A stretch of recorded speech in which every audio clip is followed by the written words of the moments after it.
Bonjour Monsieur le Président. Bonjour. Merci d'avoir accepté notre invitation sur TV5 Monde, la chaîne francophone mondiale.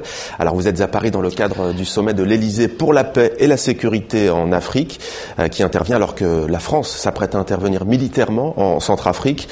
Nous sommes aussi à un peu moins d'un an de l'anniversaire, si l'on peut dire, de l'intervention française au Mali.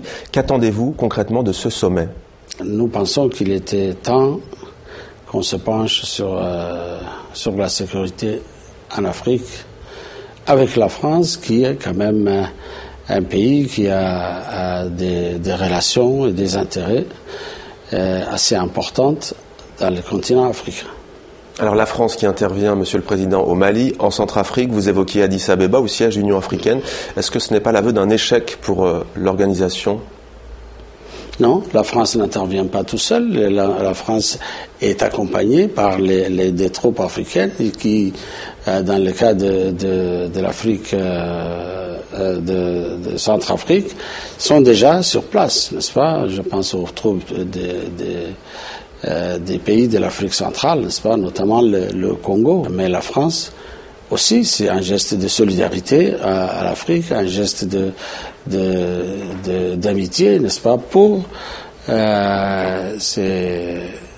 ces pays-là qui ont quand même une histoire avec la France et une amitié, des coopérations. Mais la France n'agit pas seule.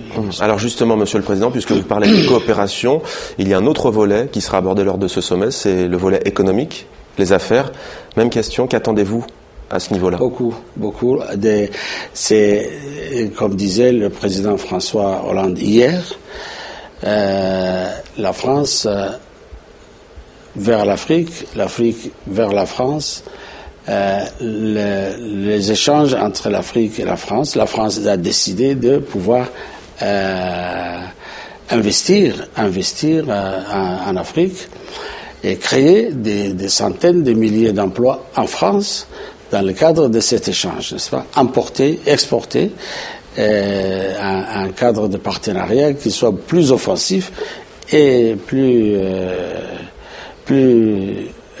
productif, je veux dire. Alors, la paix, la guerre, les échanges économiques, que répondez-vous à ceux qui, des deux côtés de la Méditerranée, disent finalement que la France-Afrique n'est pas terminée, le temps n'est pas révolu, comme le dit François Hollande, puisque c'est à l'Elysée que se décide finalement l'avenir de l'Afrique, non ? Non.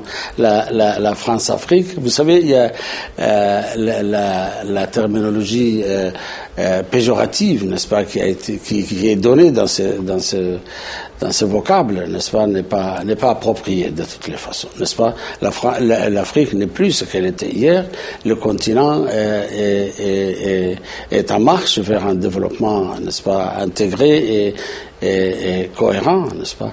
Il y a une classe moyenne très importante qui a besoin de consommer, qui a besoin donc l'Afrique n'est pas l'Afrique d'hier, la France n'est plus la France d'hier. Nous avons des partenariats avec la Chine, avec le Japon, avec la Corée du Sud, avec la Turquie. Nous avons ce n'est pas pourquoi ne pas que la France ne puisse pas aussi en tant que, n'est-ce pas, un pays ami, ne pas tenter d'investir en Afrique et de participer à son développement, pour le développement de la France aussi. Alors, vous êtes, Monsieur Guelleh, le président d'un pays hautement stratégique qui se trouve dans la corne de l'Afrique, Djibouti. La France a une base militaire chez vous, les Américains également. Vous percevez en contrepartie des sommes de ces deux pays, 30 millions d'euros pour les uns, 30 millions de dollars pour les autres. Est-ce que vous trouvez que c'est suffisant pour un pays comme le vôtre qui a besoin de fonds aussi ? Ça ne représente que 10% de notre budget, de toutes les façons, n'est-ce pas?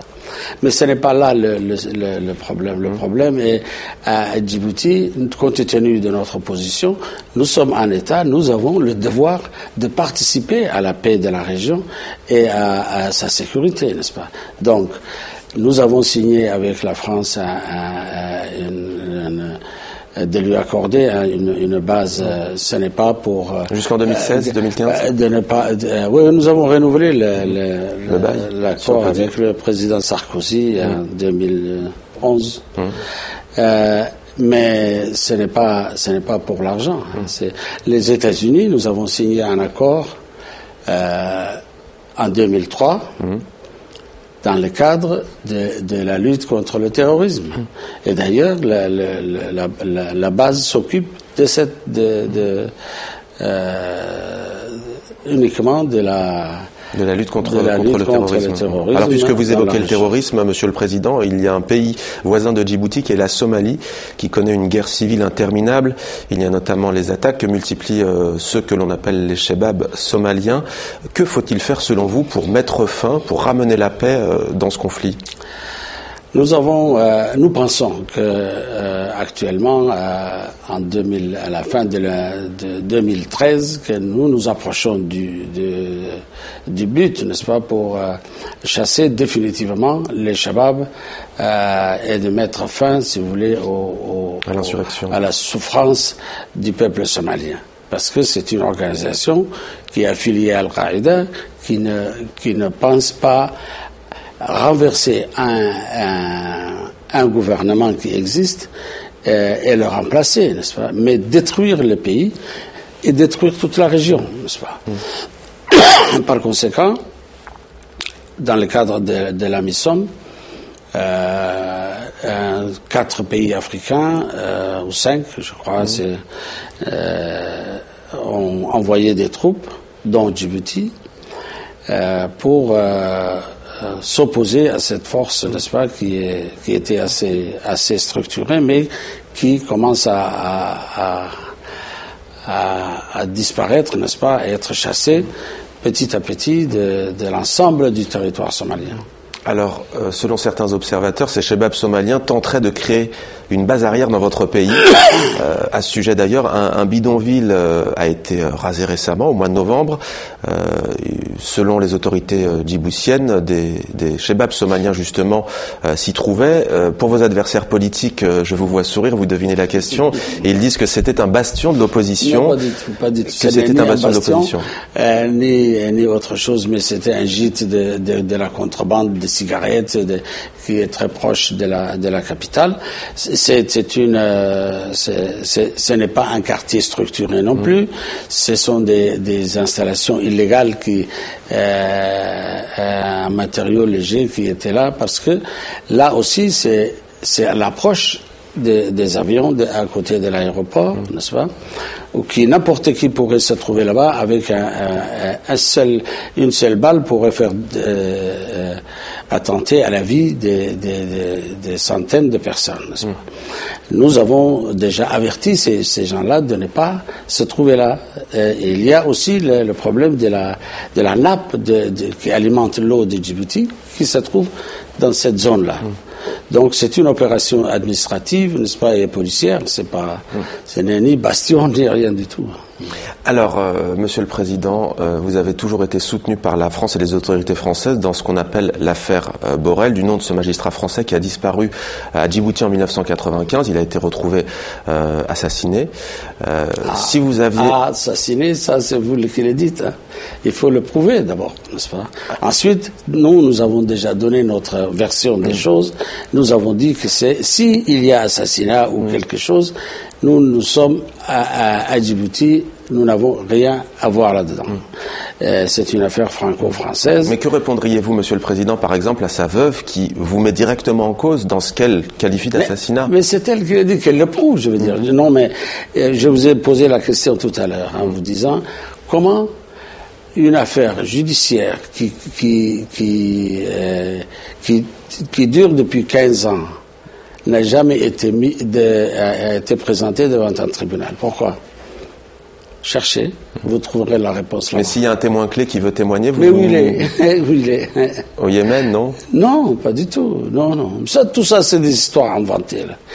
Mais il faut que le juge d'instruction, le dernier juge d'instruction qui a cette affaire-là, le présente devant le tribunal, et nous verrons si le tribunal va faire convoquer n'importe quelle personne qui est mise en cause. Nous verrons à cette période-là. Mais personne n'osera mettre... c'est le 3e juge d'instruction, ou le 4e qui a été n'est-ce pas, nommé sur cette affaire, dessaisi de cette affaire. Pourquoi chercher. Alors j'aimerais qu'on évoque maintenant, Monsieur le Président, ce que l'on appelle les printemps arabes. Je sais que vous n'affectez pas le terme de printemps, mais appelons-les les révolutions arabes. Oui, donc Tunisie, Égypte. Nous connaissons Rihlat al-Shita'i was-Sayf. Oui, vous citez le Coran qui parle d'hiver et d'été, pas de printemps. Exact. Alors le Yémen, la Libye, l'Égypte, la Tunisie, beaucoup de dirigeants sont partis depuis. Pour vous, ces révoltes sont une réussite ou un échec? Un échec. Un échec parce que il n'y a qu'à regarder ces pays-là. Qu'est-ce qu'ils sont devenus? Que deviennent-ils?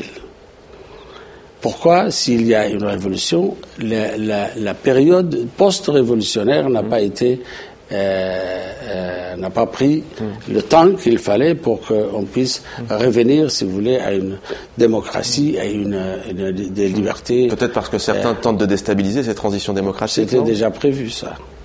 Ceux qui ont mené une grande partie de ces gens-là n'avaient pas les mêmes intentions révolutionnaires et d'aspiration à la démocratie, à donner la chance à toute la population de pouvoir s'exprimer.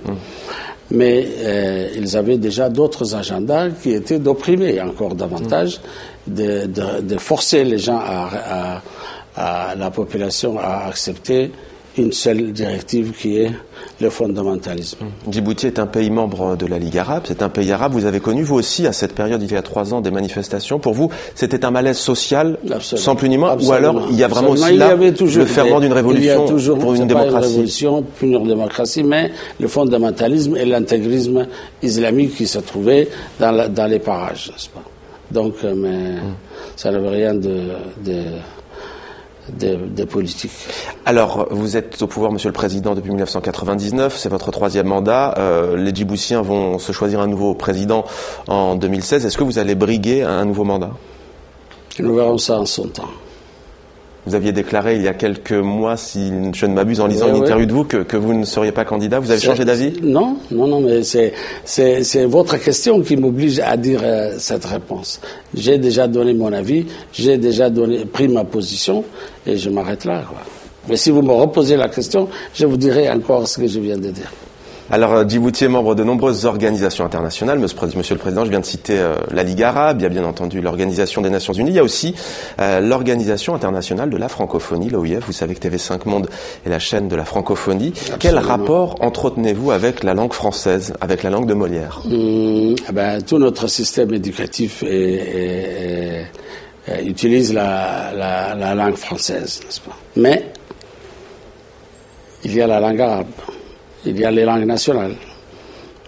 Et il y a la langue internationale qui nous sommes enclavés, n'est-ce pas, sur le plan culturel. Et il faut que nous pensions à pouvoir intégrer plus l'anglais, n'est-ce pas, dans notre système pour que nous puissions participer à l'intégration régionale. Ismaïl Omar Guellem, Monsieur le Président de la République de Djibouti, merci beaucoup d'avoir répondu à nos questions sur TV5 Monde. C'est moi, merci.